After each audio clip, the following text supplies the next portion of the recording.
Okay, welcome to not the first episode of How to Survive, but the first recorded podcast of How to Survive.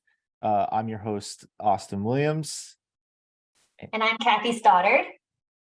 And we have recorded this show, and it's extremely grim and depressing, but we're hoping that it has some uplifting vibes to it. On today, we previously did a story on how to survive coronal mass ejections, or solar flares. And so today's episode is about nuclear fallout. And we have quite an episode for you and lots of information that hopefully if you read, you will be better prepared for in the event that a missile hits your city. And hopefully you're not in that city, is right.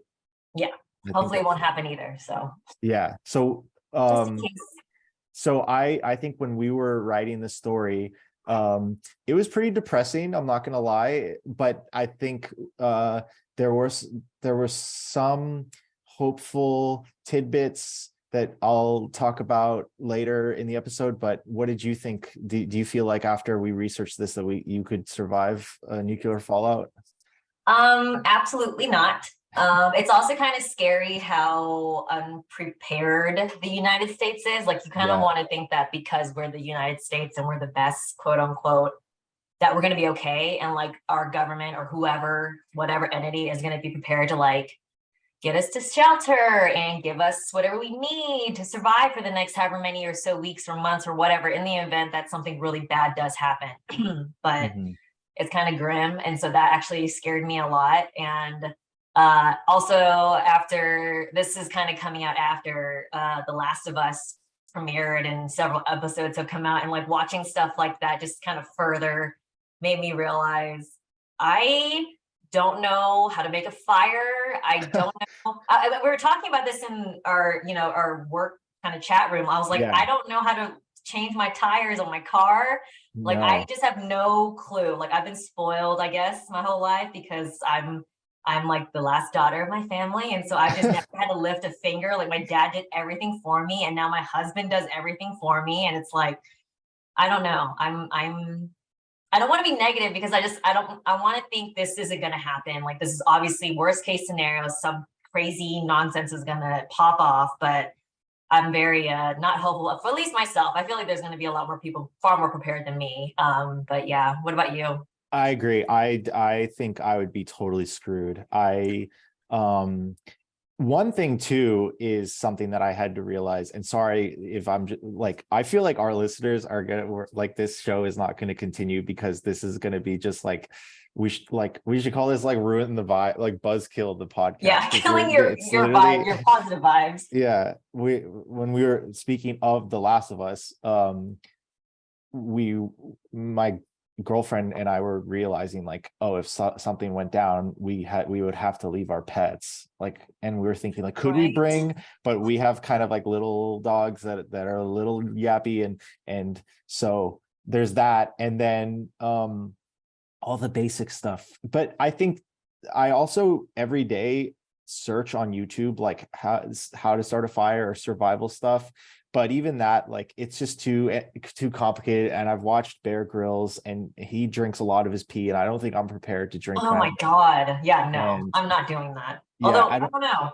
I'm not suited. I don't think I'm suited for so some of the stuff that we found was, I mean, mainly, the biggest tip was really just like, hope that you're away from the blast radius, and then get as far away as possible as you can, but you're going to have to wait a little bit. And, there was honestly, I was a little confused because there was some mixed, it was either get into a concrete building that has some radiation protection or get away. And so I wouldn't know it, even after researching this, I would still, like, in the moment, I don't feel like I'm better prepared because of this, other than getting some of the items like a gas mask and iodine pills. But I wouldn't know.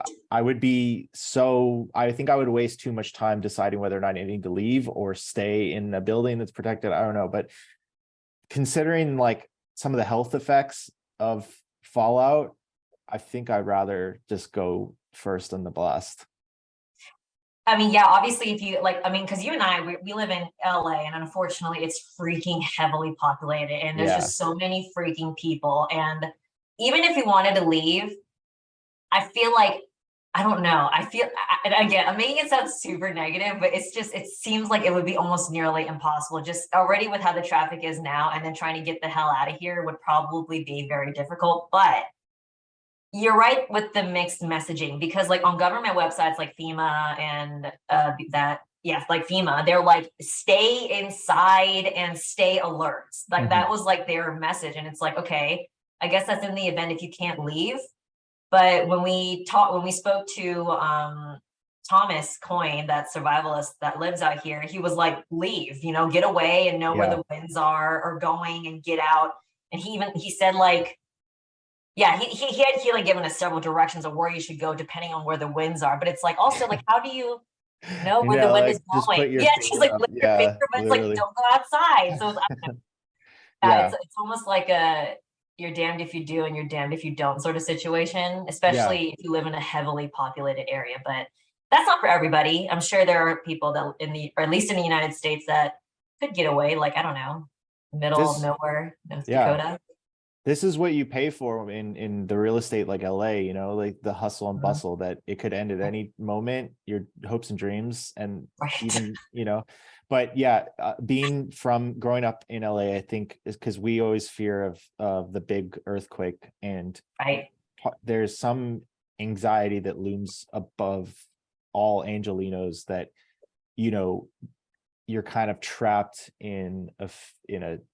you're just trapped in LA. There's not a lot of ways to get out unless you know how to sail a boat and you can get to the marina, but you're kind of screwed. So, but unfortunately, I hate to say that we did a lot of research on this topic, but I can't say that I'm better prepared. But I think that we did interview a survival expert, and I think he had some interesting he had some good tips. Yeah, he did. I will say, I don't want to linger on this topic. I will say the one thing that I did do to somewhat prepare for an apocalyptic event, not necessarily this one, but my main driver was getting LASIK eye surgery. And I told you guys this from Oh like yeah. way in the beginning when I first like scheduled this appointment. I was like, the main reason I'm getting this is not because I hate contacts. It's not because I hate my glasses, because I'm wearing glasses now, the blue light canceling ones, but it was because I was like, if something crazy happened and like, we're incapacitated, we have no electricity, we have to travel somewhere on foot or whatever. I don't want to be a burden on my husband because Right. he's fine. He's healthy, 20/20 vision. He knows how to work guns. Like he could probably survive without me. He's got so many, he has like that experience probably already like ingrained in his body. But that was like the one thing that I'm like, yeah, I got that. I'm not gonna be blind if something happens and like we have to go somewhere. I won't need my glasses. I won't be a hindrance. I could totally help. I But you're know right. I don't that. feel Yeah, any did more you prepared. have you seen the Mummy? Like, remember, I don't know if you remember when the Yes, character's glasses fall off and then he steps, like that's gonna happen to me too, like for can't see sure. you. Yeah. Exactly. He basically gets his soul sucked out of his body. So yes, yeah, guys, if you wanna maybe potentially prepare yourself, spend $4,600 on LASIK and don't be a Yeah. burden on people.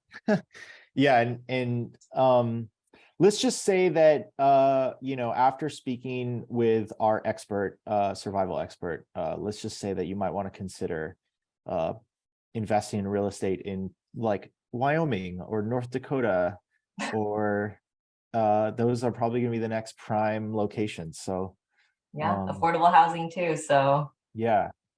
that could be a good idea. But yeah, we can So we interviewed Thomas Coyne, and he's a professional survival instructor, and yeah. he works with California survival training in Southern California, and he does him and his team do incredible survival trainings on all types of scenarios, from basic, just how to start a fire, stuff like that, to he you'll see in the interview, he was he had everything. Even in the interview, he had everything ready to go. So I think it was really interesting interview, a really fun interview, and I learned a lot speaking with him. Yeah. So let's get into that interview.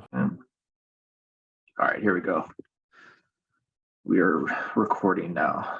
Okay, so you want me to start with my intro? Yeah. Okay, so my name is Thomas Coyne. I am a professional, my name is Thomas Coyne. I'm a professional survival instructor. I've been doing that for the past 14 years now.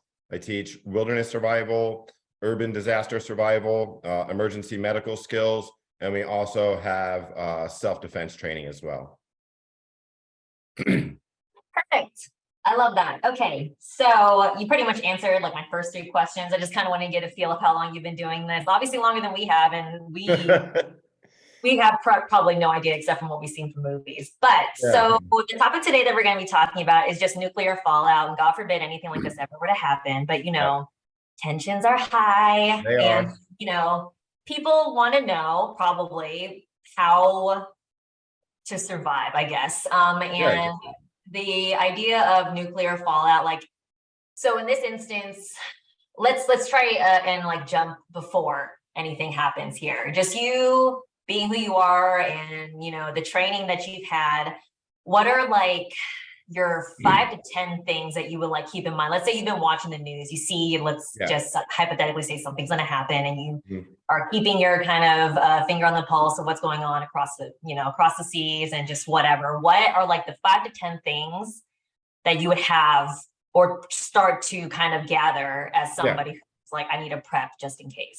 Well, I'd say the most important thing first is a solid plan and some knowledge. You're going to want to you're going to want to be able to evacuate the area. If there's fallout reaching your area, you simply don't want to stick around. You want to get out of there, and you want ways of tracking the fallout. So when we say fallout, so these nuclear missiles, modern nuclear missiles, have areas of destruction in the dozens of miles. Where they hit, dozens of miles, for everything in every direction is destroyed. So that's a big boom. So that's going to send a lot of dirt and powdered concrete and parts of things way up in the air. And it's all going to have nuclear radiation attached to it from the missile. And that's what we call fallout, right? So that's going to move with the general wind direction. So your plan's going to have to know what the predominant winds are in your area, so you can move away from where all that's landing.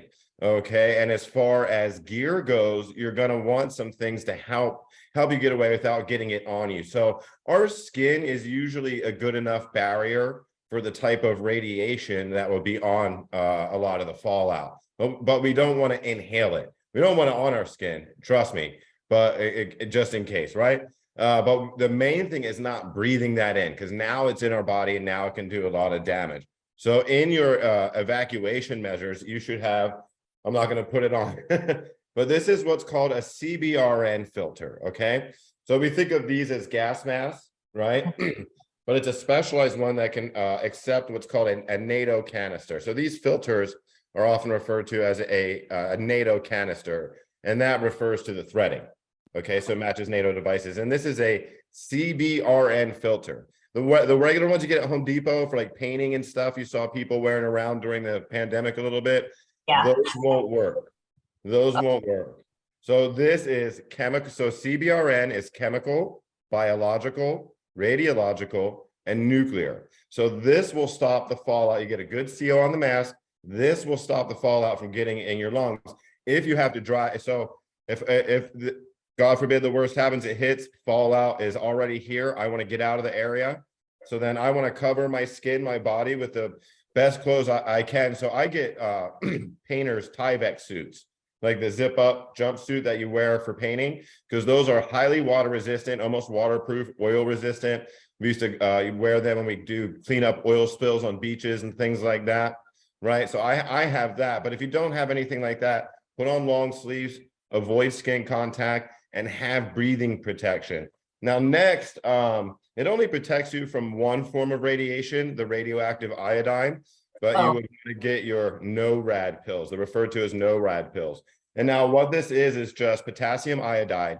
And what it does is you take this high dose and it fills your thyroid up with iodine, so that if you get any of the radioactive iodine, it can't get in your thyroid and won't get into your system. So that is protection against one form of radiation there. And you're going to want to have food and water with you. All right. So a lot of things are going to be contaminated, right? You're not going to be able to, like in the wilderness, we can use a filter and pump water from a creek. That's going to be a no-go now. So you're going to want to have some water and basic supplies with you. And you want to know where you're going as well. So you want to have a spot. In America, we don't have as many fallout shelters as some countries. There's some countries like, I think Switzerland has one for every citizen has a spot, right? But a lot of old government buildings double as fallout shelters. So what they've shown in all the tests is steel reinforced concrete buildings fare the best with these explosions and stuff, right? And a lot of old government buildings, some of the water and power buildings out here, some subway areas, all that can double for fallout shelters and nuclear shelters like that. Oh, and also make sure you shut, if you are in your house, make sure you shut off your air conditioner, all that. You don't want to be sucking any of the outside air in. So any of those ventilation systems that we normally use in our home, we want to keep those shut. We want to keep our windows shut. You can duct tape and plastic over your windows if you're trying to reinforce your house, HEPA filter, whatever. Because HEPA filters get out really small particles, right? And the dust, the dirt, those are fairly large particles, right? So shut off all external ventilation and try not let any as little outside air in as possible. Right. Right. That was a lot. I wasn't expecting you to pull out that mask. I was like, oh my God. And I was like, he has one of those things. You want to hear something? You want to hear something really cool? Yeah. There's a World Geiger Counter Map website. There's several of them where they're getting live feeds from Geiger counters, radiation meters across the world. You can go to, now this isn't my site, so I'm not like plugging my own site, but it's gmcmap.com is one I use. And you can see hundreds of Geiger counter readings from all over the world. And most will be green, but if you see yellow, you see red, what have you, you know that there's something going on. And if they start to light up in a pattern, right, they say, oh, that's following the path of moving radiation. That's following the path of fallout. So you can track the fallout on these internet-based real-time world radiation maps. Oh, that's crazy. And I've never heard of that before, but that's, I mean, I can see why. That's why I get paid the big bucks, for it, you know. Right.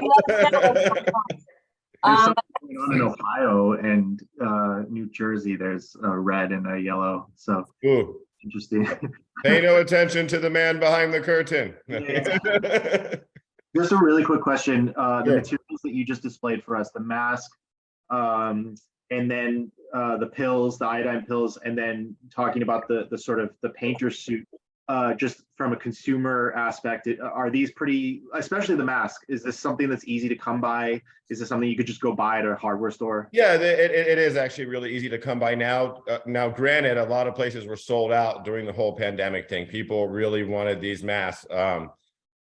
So you don't really want to wear them for like 24 hours. It gets a little rough. But yeah, believe it or not, you could get all this on Amazon right now. Okay. You know, that's for easy shopping. If some of you guys that don't like Amazon, then what you're going to look for, because the CBRN filters is that's associated with military tactics, right?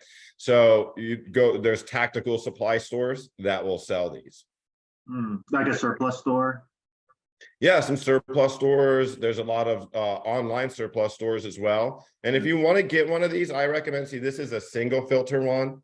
I recommend one with has a double filter, because these are a little hard to breathe in. If I have to jog a little bit or move something heavy out of my way, start to breathe heavy, it's really hard to suck air through this one thing, right? So if you have the double filter, for the listeners out there to benefit them, that's good. And you want it to have a drinking port if possible. So some of these you can have your Camelback directly into it. So it's a closed system. So no outside air gets in, nothing gets onto the water of the mouthpiece. So you can have a water port in there, because you can get hot in the Tyvek suit. You can get hot, and if you're wearing the Tyvek suit, it's plastic in Arizona or something when it's hot, you're going to want that drinking water port. And then for the iodine pills, is there a specific brand that you recommend, or are they kind of all general, like good They are all general. I'm old school, so I used to get the ones that said no rad on them. I think that is a brand, but really any potassium iodide, high potency. So you're looking at 12.5 milligrams for the dose. And that is a little over 8,000% of the iodine that you need in your body. So you want potassium iodide, that form of iodine, okay? And you want that 12.5 milligram dose, so it fills up your thyroid completely and leaves no room for the bad radioactive iodine. I remember that because Ukraine, remember they're passing out, or Austin, I'm not sure about you, Thomas, but Austin, I don't know if you saw the story, they were passing out iodine pills for just in case.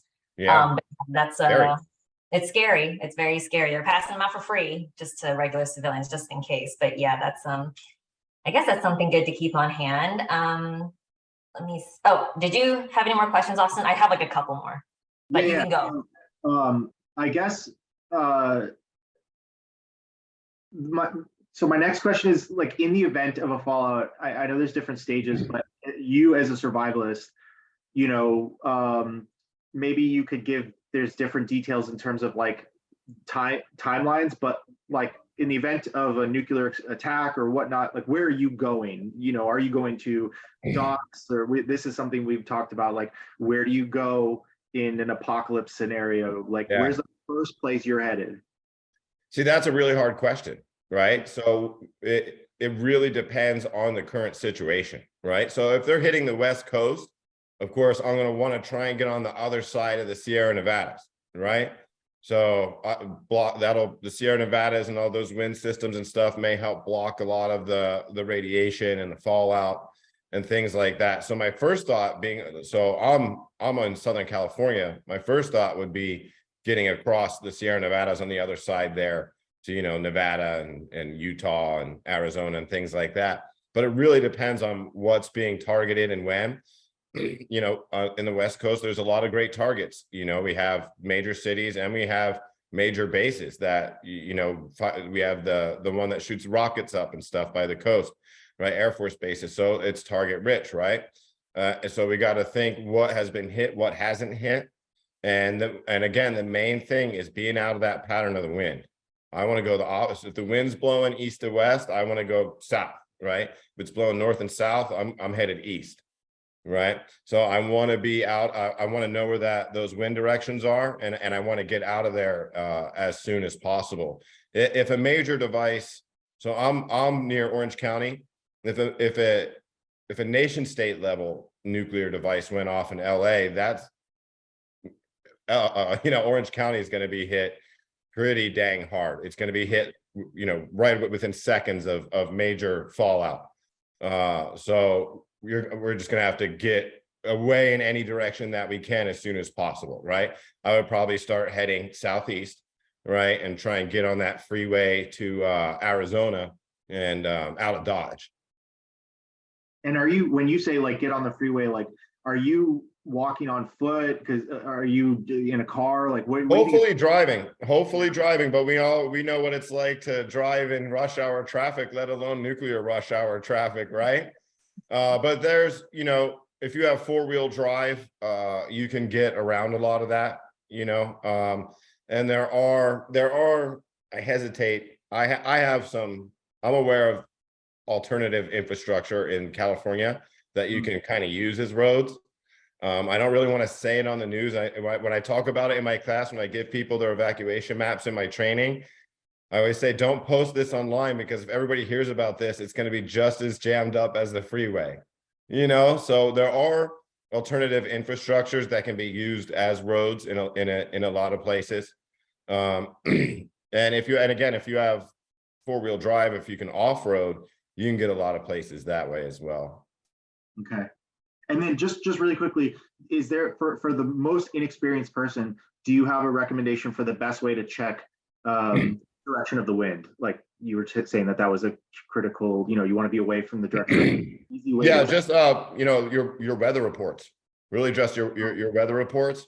And most places have their own local winds, so you can start to research that right away. Like in California, so I'm near the beach, right? Yeah. So it blows onto land during the day, and then down to the ocean at night. Okay, so we have that diurnal winds, right? Because of the hot and cold difference between the land and the sea, we have that regular shift. So I can count on winds coming onshore in the daytime, offshore at night, no matter what, unless it's like the Santa Ana situation. That's the one where it reverses, right? But yeah, so if you live by the beach or anywhere by the coast, you know that, right? And in the mountains, they're going to have their own unique winds. So you're gonna have to look that up and get used to that. But every area has its own predominant winds, right? And then of course there's the jet stream, right? This stuff will get up so high it can get in the jet. It'll be in the jet. The fallout can be in the jet stream, and that can drop from the jet stream all over the world. So I would definitely want to be anywhere the jet stream is. Mhm. Okay, was that all, Austin, or did you? I mean, I have so many questions. Like, I mean, so do I. what? There's those e-bikes now Oh yeah. that could tow trailers and stuff. So a lot of guys on motorcycles, they split lanes. In California, you can split lanes, right? You get right through the traffic. I'm always so jealous when I'm in rush hour traffic and a guy just zooms past me on his bike. I'm like, why am I not doing that? But you have e-bikes now with great ranges and lightweight ones that you can still pedal readily. You can have a backpack on with all your stuff. Some of these will pull small carts, right? So those, if roads are clogged, those little e-bikes can get you out too, and they can go places vehicles just can't. Right. I didn't even think about any of that, but yeah, I have to think about the wind now. That wasn't even something that I even kind of thought about. So learn something new every day. Yeah. Okay, well, I got another question, if that's okay, Austin. Okay, so let's pretend they dropped it.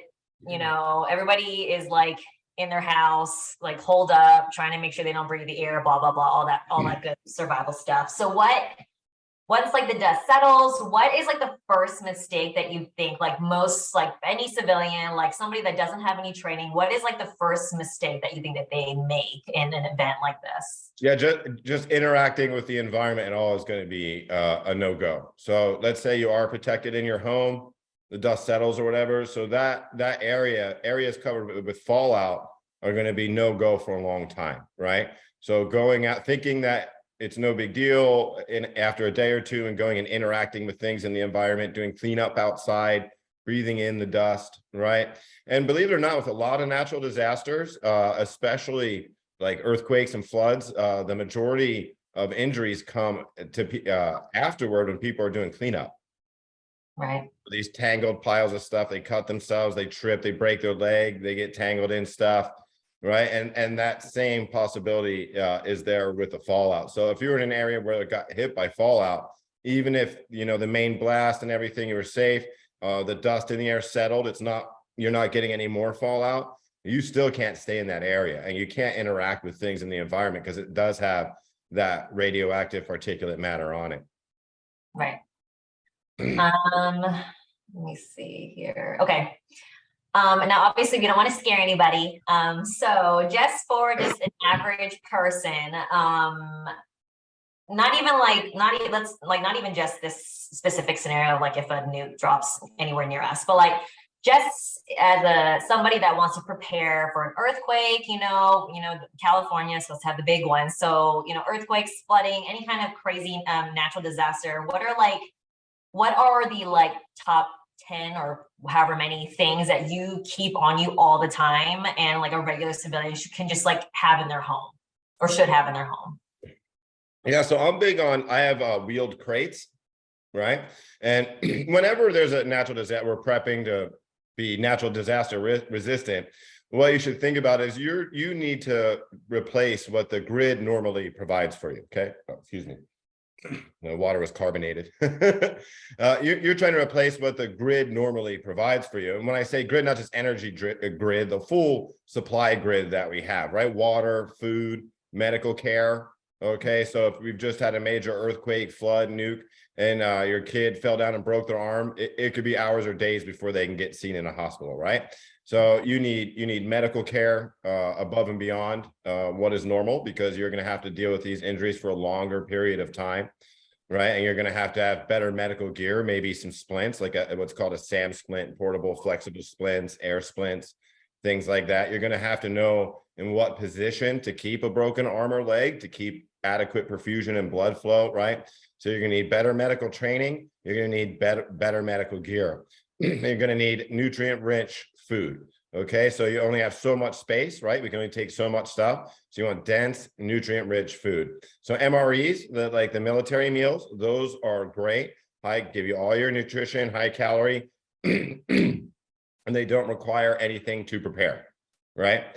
Freeze-dried foods are okay, but they are water intensive. So a lot of us get the freeze-dried food as preppers.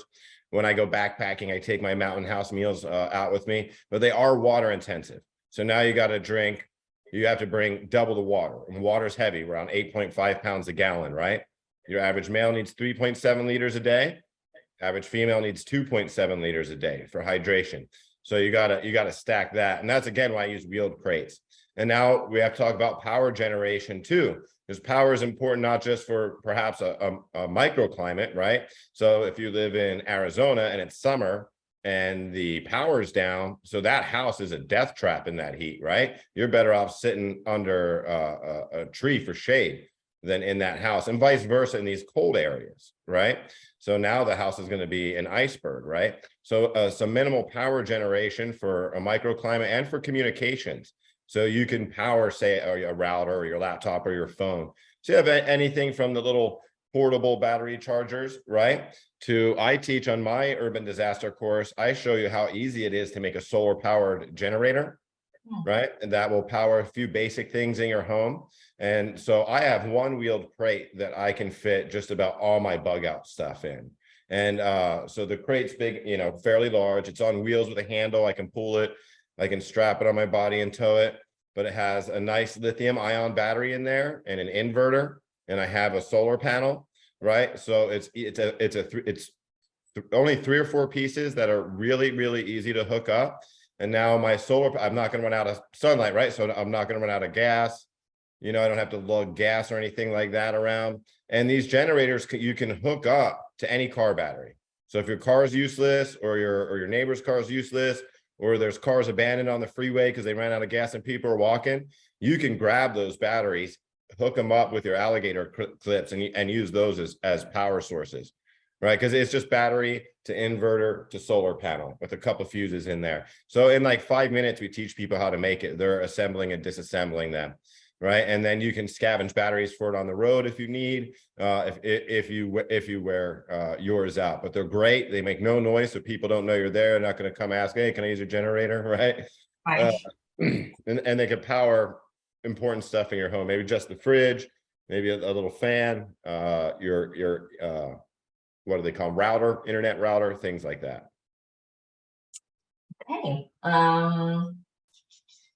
That was my last sort of question on my end. I have like a million more also, because, I don't know if you're watching Last of Us, but I know we are. Like, oh my God, I like, we don't even have anything. And like, yeah, I freaked out talking to my husband about it. I was just like, we have nothing. Like we have like 1 can of beans. Like, what if something happens? But yeah, I know. And I think more and more people realize that, I don't want to get too political or whatever, but people don't necessarily trust the government to come save them anymore. Yeah. Right. So, we've seen like with Hurricane Katrina, Hurricane Sandy, now when you have floods in Louisiana and Texas, have you heard of the Cajun Navy? Yes. Yeah. So locals that come and help people, right? Yeah. Yeah. They if it wasn't for those guys, a lot of these things would be a lot worse. A lot worse down there, right? And they're not government officials at all. These are just people ready, right? They'll be out there, get a picture of me saving this grandma here. Come on. I love it. I love it. So getting with groups is a big thing as well, right? So we're a social species, we're a social animal, no matter how self-reliant I am, right? So say I want to go out in the woods and build a cabin and live off the land or whatever, right? Well, I'm going to need an axe. If you think about how many people down the line it took to make that axe, the miner, the forger, the smelter, the guy that cut the tree, the guy that shaped the wood, and the place that assembled it, and the people that shipped it to you, right? So just that one axe could have gone through hundreds of hands just to get to you, right? So we can't make every single thing on our own. We can't do every single thing on our own. So having a good group to get with, and you could set up your own little communications network with amateur ham radio. You can have your own repeaters, so you don't need cell towers, right? So cell towers are down. You have your own repeaters. You're hooked up at your house and hooked up at their houses. And now you could talk to friends miles away, the other side of the city, or even outside of the city, and you guys can rally together, right? And now you have all those supplies, all those resources, and you can help each other out. That's the best thing. So that's that Cajun Navy example, right? Of people getting together and making it happen, right? Because going it alone is gonna stink. It's gonna stink, right? Right. And I'm glad you brought that up, because I think when I see any doomsday scenario, I mean, I watch too many movies, but it always paints the worst in humanity. That at a stage like that, like I think of The Road when I think of like nuclear fallout, and I'm just wondering, like, since you brought up something like the Cajun Navy and like the need to band together, what's a realistic scenario that you see playing out in terms of like just dealing with other people in a situation like this? Do you feel if you got to look at it historically, right? Like, we're not Haiti. People even there, people will band together. So as soon as anything like this happens, so I'm a Red Cross volunteer and I'm a Teen Rubicon volunteer. So as soon as anything like that happens, those people are being mobilized right away. Okay, and locals, CERT teams are getting mobilized right away. There's gonna be people that want to help. Do you remember when New York had the blackout and everybody just kind of walked there? They were like, oh, there's going to be looting and chaos and cats and dogs living together, right? But no, it was none of that. They just went about their days, and all these spontaneous block parties and stuff started up, right? Sadly, because of a lot of political division in the country now, we are seeing some areas in some neighborhoods, so during the Malibu fires, some B-list stars, some C-list celebrities set up a checkpoint in their neighborhood, holding AR-15s and guns and saying looters will be shot, right? They did it for the Instagram, right? They took a picture. Some of them had like air rifles. It wasn't even, some of them didn't know how to hold the guns. It was obviously their buddy's like bird shotgun, right? But they like 10 of them in the street with firearms and a handwritten cardboard sign with marker, right? And this is in a high and dry area where the fires were not overrunning that neighborhood. The neighborhood was safe. It was fine. There's no looting. But because of inflammatory things they see on media or social media, right? Now they're like, oh, we're going to go out there. So what does that do to you when you're trying to get back to your neighborhood and you see these crazy people in the street with guns? You're like, oh, I got to go get my grandma. I got to talk to these whack jobs now, right? We are seeing a little more of that.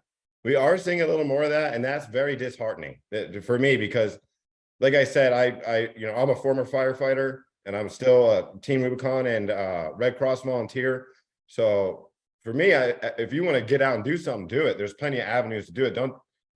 So they're not putting themselves out there in a helpful way, right? So as a man, right, why out there doing that when people do need your help? Oh, you want to pose with your stupid gun and your marker cardboard sign that looks like a 5-year-old wrote it, right? Why don't you go help the people who just lost everything in the fire? Why don't you go down to where there is looting and help? You're standing around with guns in the middle of your $1 million neighborhood is absolutely insane, right? And that does dishearten me a little bit, but that still is not the norm. That still is not the norm. And I think generally you're going to see people wanting to help. There's going to be isolated pockets of bad people, of course. But I think generally you're gonna see a lot of people wanting to help. And I always recommend, even for selfish reasons, sign up to be a Red Cross volunteer, sign up to be a United Way volunteer, sign up to be a Team Rubicon volunteer. So when things go down and they're setting up refugee camps for people and food lines and stuff, you're not waiting to get in the camp. You're not in a long line waiting for your suit, right? You're running the camp. You're getting in the camp. You're telling all your friends, hey, This is going on right here. I know location, come by, what have you. You're a part of the solution, and you're also taken care of then, right? You don't have to worry about where you're sleeping or what you're eating because you're part of the forces making everything better, right? So whether it be for selfish reasons or not, it's still helpful to volunteer for organizations like this, because the ones I named, Red Cross, United Way, Team Rubicon, they are boots on the ground everywhere right away. No matter what it is, a mudslide, a fire, an earthquake, no matter what it is, they got boots on the ground right away within 24 hours. And that's the best way to make yourself more useful and have access to, you know, evacuation, supplies, shelter, all that as well. I knew that there was going to be like a positive spin, like that there's, I have a little bit of faith in humanity restored. So yeah, Yeah. it's the tribe. It's the tribe. Yeah. That kind of, I mean, that kind of answered a question I was going to ask, is like, just as a survivalist, like with heightened tensions in terms of, you know, the fear of Russia and, you know, nuclear war, but, you know, with your experience, what do you really see playing out? I don't know. I know that there's so many hypotheticals but realistically, you know, that, you know, you go on the news and it's so much doom and gloom, like really, like what do you actually see playing out in the event of something like this? If nukes are used, or do I see them being used in Ukraine or anything like that? I guess, like, you know, let's lean more towards like if nukes are used, like what's like, you know, Yeah, if a nation state detonates a nuclear device on another nation state, it's going to be absolute chaos. It's going to be absolute chaos. We hope that we have the missile defense systems to stop most of it from hitting, right? Hopefully, right? But you know, one ICBM could have something like a dozen warheads on it, right? And they'll shoot dummy ICBMs up too, so you don't know which ones have the warheads and which ones don't. You know, that mutual assured destruction thing is, you know, is a big deal. It'll be kind of over for everybody, right? It's hard to say what would happen after that. If defense systems would hold and damage would be minimal, you know, but one of these nuclear devices the size of a country like Russia has, like I said, it's dozens of square miles of instant destruction, right?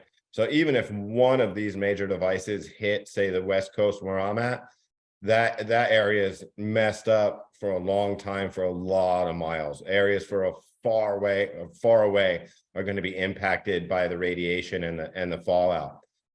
So it only takes a few of these to make large parts of the country uninhabitable for a while, right? So if it does go, you're gonna, if anything like that did happen, you're gonna see massive refugee crisis. You're gonna see, if it only hits the United States, the Canadian and Mexican border are gonna be absolutely flooded, right? And then we don't know what that situation is gonna be, if they're gonna let people through or not, if people are just gonna storm it, if there's gonna be shootouts with the guards, because Americans have firearms. And if we want to get somewhere and there's just some puny government agent in the way and there's nukes flying, you know, like, well, I'm sorry, me and my family got to get by, so pew pew, right? So that then you can have exchanges of gunfire along these border areas, right? We don't know. And then people are going to be like, well, what do we do with all these refugees? We can't take all these Americans. It was their fault. They started it, right? So there's going to be that kind of thing, you know. I mean, if you're lucky enough to have a nice boat, a yacht-sized boat, right? Get out to sea, desalinate. They have water desalinators on them. You fish, you know, maybe you can get out to the Caribbean or something, right? But very few people are going to have a boat well stocked enough and seaworthy enough to just leave the country in that. So in the United States, you'll have likely a massive refugee crisis for the survivors headed north and south, right? That hopefully people could help out with that. But yeah, that is something that I don't think we're really prepared for. So, you know, some countries do drills. Some countries have, you know, like Israel has gas masks for every man, woman, and child, right? I think Switzerland has enough fallout shelter space for their entire population, right? We don't have that kind of emergency infrastructure in the United States, right? It's just not looked at that way. We're looked at as kind of untouchable, right? Mm. So if anything like that does happen, defense systems fail, nukes that large hit the United States, it's going to be really, really terrible. It's going to be terrible. I don't care how well prepped you are. It's going to be terrible. It's going to be messed up for everybody. And there's going to be things that people don't think about happening either. So these chemical factories and things like that, when oil refineries, when they're abandoned, no one's running them. So they start to collapse, catch fire, uncontrollable reactions, and all this can start happening and compounding disaster on disaster on disaster, right? You may not be able to turn the tap on and get water, right? So a lot of there'd be a lot of secondary disasters and things we just can't really anticipate, right? So everybody's gonna, unless you can get straight to your nice yacht with all kinds of, you got all kinds of food, nice staff, whatever, it's gonna be pretty exciting. Yeah. My last question is really just, and this is, again, if this is a stupid question, apologies. Just curious, like in America, is there like a city or state or a place that you would imagine to be the best case scenario to be in the event of, like, I imagine like Montana or something like that is like the best. Yeah. That's hard though. So Montana's by Colorado, right? That's NORAD. So I would think NORAD would be a major target, right? So that's going to send fallout nearby, right? It's hard to say that there's one best spot. Yeah. Maybe up by North Dakota, right? No one's nuking the Dakotas. I was like, North Dakotas, any of the Dakotas, maybe. And then you can, you're right there by the border of Canada too, so you can go over there, hey, I'm one of you. I'm not one of those nuclear war Americans, eh? Oh, well, that's scary. Yeah, in a nuclear exchange, there's no real safe place. Maybe in Turkey, those underground cities. Have you seen from the prehistoric times? They have the giant underground city. They can hold like 20,000 people. Yeah. Oh, whoa. That might be good. Well, yeah, there's no safe. That's why it's a bad idea to stoke those kind of flames, right? Yeah. It's a bad idea to have that kind of political division in the world, right? Yeah, it's better off we just get along, right? Yeah. Look at the progress we humans have made, since these democracy movements have captured the planet, right? So we went from pooing in buckets and throwing it out on the street, and in 200 years of democracy sweeping the globe, we're shooting rockets to the moon, and guys are shooting their poop out in space from the spaceship, right? Yeah. So we've come a long way. Yeah, we've come a long way, and that's all collaboration. That's freedom of individuals to do their own thing and to assemble with the people they want to assemble with and be with and congregate with, and that those teamwork that is the best way. I love that. Yes. Yeah. I agree. We got to be careful when we say like, oh, Russians are orcs, like this stuff on the internet. Damn all Russians, right? They deserve to die for this stuff, right? That's like the the internet chatter. Like we can't. It's a bad thing to stoke those flames. It's a bad thing to see all that internet chatter. Yeah. It's a very, very bad thing. So I don't think people are thinking of the real consequences. Well, I think it's just it is good to, like, what you talked about being that the majority is that people are probably going to band together and help each other out. And I think that's like something that needs to be like kind of focused on a little bit more. People don't lose sight of that. But I think that's a really important thing. Yeah, me too. And again, I can't. I had absolutely outstanding experiences with Red Cross and Team Rubicon. When the pandemic hit, I was at testing sites in like March in LA, staffing testing sites right away. Vaccination sites, testing sites, everything. They had boots on the ground. We staffed food kitchens, so we're bagging up all these food delivery packages for old folks and stuff right away. Right away, we were able to help. As soon as the lockdowns hit, we were able to have boots on the ground. Right. Same thing with the Red Cross and United Way. People think, oh, there's no one's doing anything, right? Who's gonna fix this or whatever? Well, you can be part of the solution, and there's really good groups out there to join. You don't always have to join your local militia, right? You know, it doesn't have to be all militia. You know, there's other groups to join that you can make serious effects with. Nice. Well, that I think that's a really good high note I want to end on, because I think if I ask any more questions, they'll just dampen the vibe.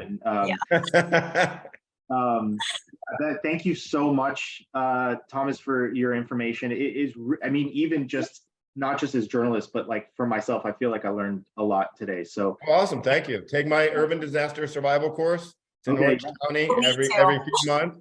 Come on down. When I make it online, I hope you sign up. Definitely. Yeah. We both live in Southern California. So that's awesome. Sounds great. And you can buy my book on Amazon right now, The Field Trauma Exam. So you can learn about that higher level of medical care that you're going to need to give your family. Yeah, that's a great thing to plug. I've only sold like 10 copies, man. I gotta do something. So now we're wondering if we could reach out to you guys or speak with you for future, because we're going to be doing like a lot of different topics. Like, so we were hoping like in the future, like we could reach out to you for more interviews on different survival, topics. Oh yeah, you got it. And I do. We do all kinds of things. I've done training for every single branch of the military, everything from wilderness survival as well as urban disaster and counter criminal exploitation. So we have a great counter criminal exploitation course. We have lots of self-defense courses.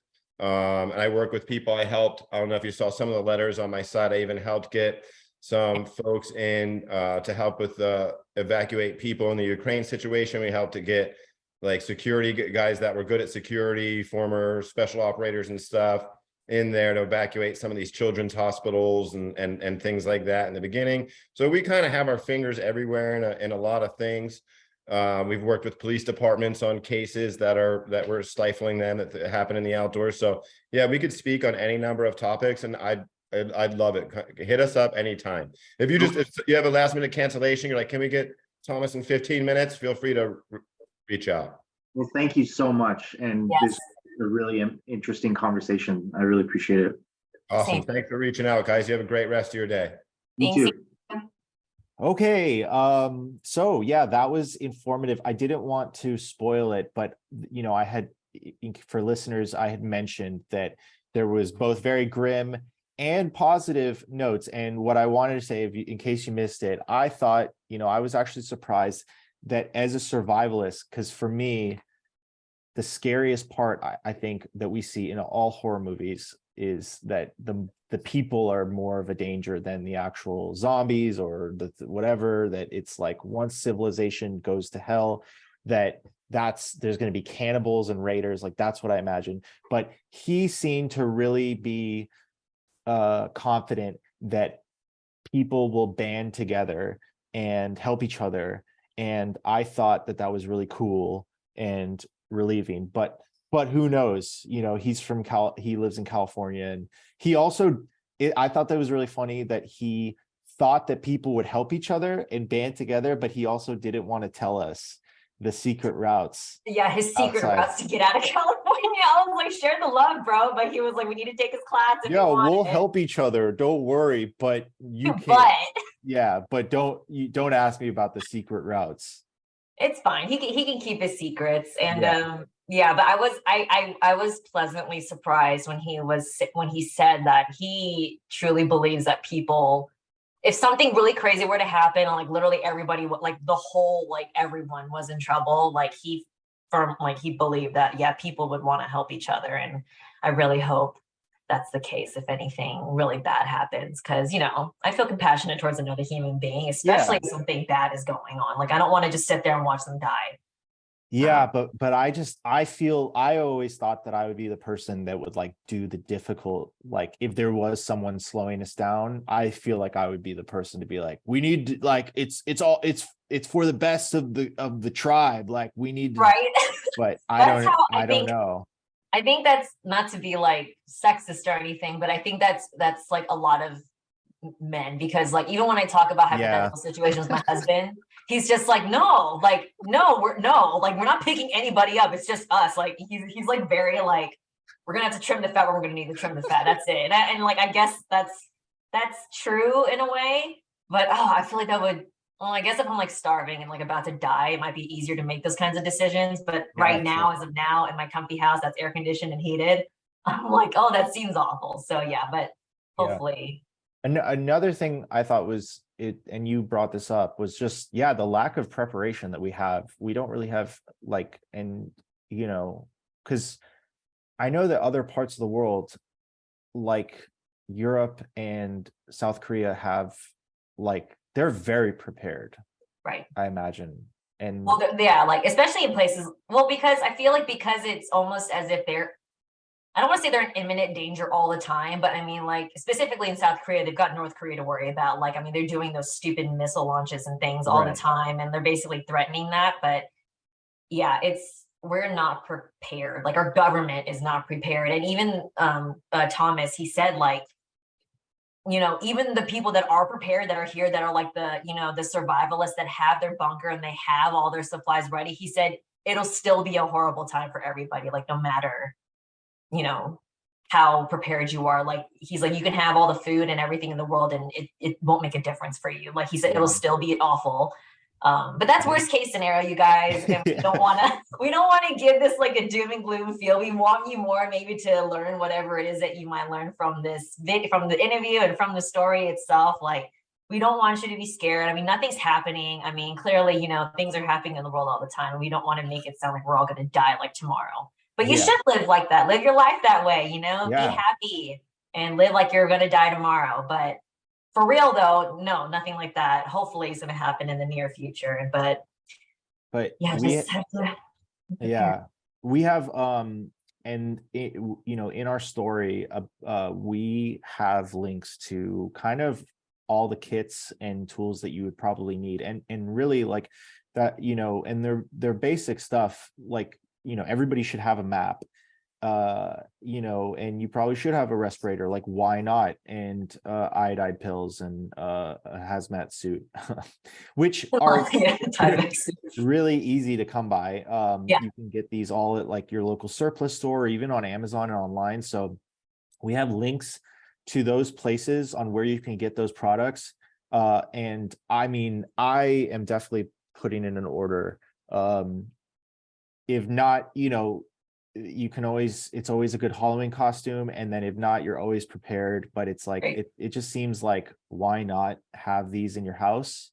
Yeah, especially if you have room. I mean, obviously if you don't have the financial means or the room to have it, like I mean, just get like the really tiny necessities, especially if you're living in like an apartment and you've obviously got nothing. Like I live in a house, so like, and my husband, he had to buy a generator for when he was living in Florida because of hurricanes and things. So we have the room to do it. But if you don't have the room, you guys, there's always things that you can have prepared. Like you can always have like a little mini sort of survival emergency kit ready to go. And like that won't take up much room. Like and again, like you said, we live in California, earthquakes are a thing. And whenever, knock on wood, the big one comes, like we should technically already have sort of these provisions ready to go. Of course. Just until somebody can either come get us or we can come back home if you have to leave or whatever. So it's not like, it's not a huge crazy ask of yourself to just stay prepared. You know, it's never a bad idea, but obviously don't break the bank doing it. Just, you know, be reasonable within reason. Right. Were there any other takeaways that you thought were, you know, any tips that he gave that you were kind of surprised about? Yeah, he said to volunteer, like join like Red Cross and things like that. And he was like, I mean, I guess that is technically smart. Like, yeah, you will be the first ones to either be deployed somewhere and you'll always have your supply of food and like supplies, but also you'll be helping other people whilst also being, you know, having a good supply of like whatever it is that you need yourself. So I thought that was a good idea. And I was like, I guess that is technically true. If you're working for these people who are technically supposed to be the ones to come help others, you're already where everything is. And so, you know, you and your family can, I think he said that. He said, yeah, you and your family can go and you'll be basically taken care of because you are technically working. So I thought that was a nice little tip. I mean, you know, don't you all go bum rushing trying to volunteer. It's a good thing to volunteer, you know, but you know, that was just like a good kind of tip if you have the time. Because, you know, once you sign up to volunteer, something goes off, you guys are gone. So keep that into consideration with like your jobs and things if you decide to do that. But yeah, I thought that was a really good takeaway from him, because I was like, I never even thought to do that. Like, not that it might make me sound selfish. I'm like, but I just never thought to volunteer. But I that's a know. good reason.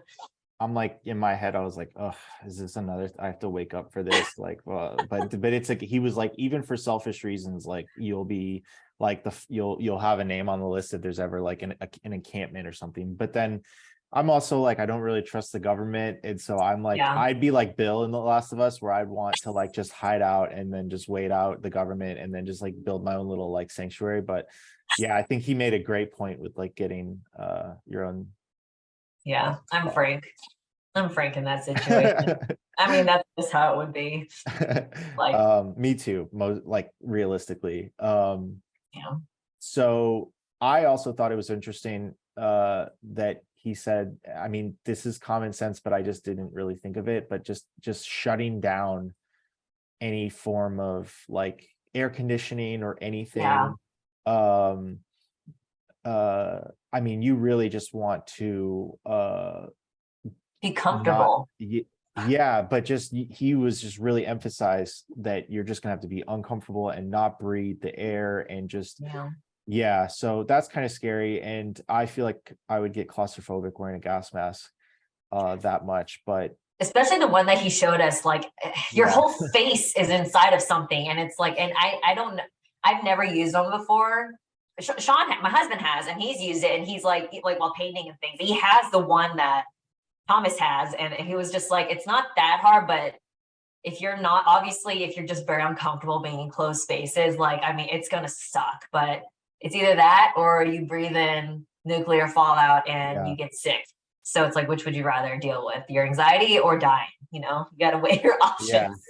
So I think, I mean, my takeaway too was also like, start getting in shape now, because it seems like you're gonna there's like, if you're not ready to go and do lots of physical exercise, it seems like it's a big toll on your body. So right.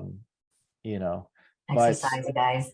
Yeah, it's good for you anyway. It's heart healthy. Yeah. So yeah, so that was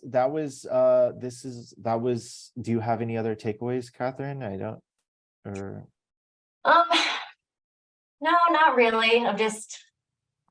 I'm really thankful that we met this guy. I'm thankful for John. I had to take a second to ponder my life, because I was like, oh, I'm totally screwed when this happens, or if. Oh, I immediately thought that. As soon as he pulled out his mask, his gas mask, I was like, oh, I have nothing. Like, I don't even kind of have, I have the stupid surgical masks for COVID, and that will do nothing for me. I know. So. If I sound awkward, it's because it's like, I'm trying to think of like, you know, positive, like what you could like, that don't worry, it's going to be okay. But in all cases, like, my favorite quote in the story is from him, where he goes, it's going to be really, really terrible.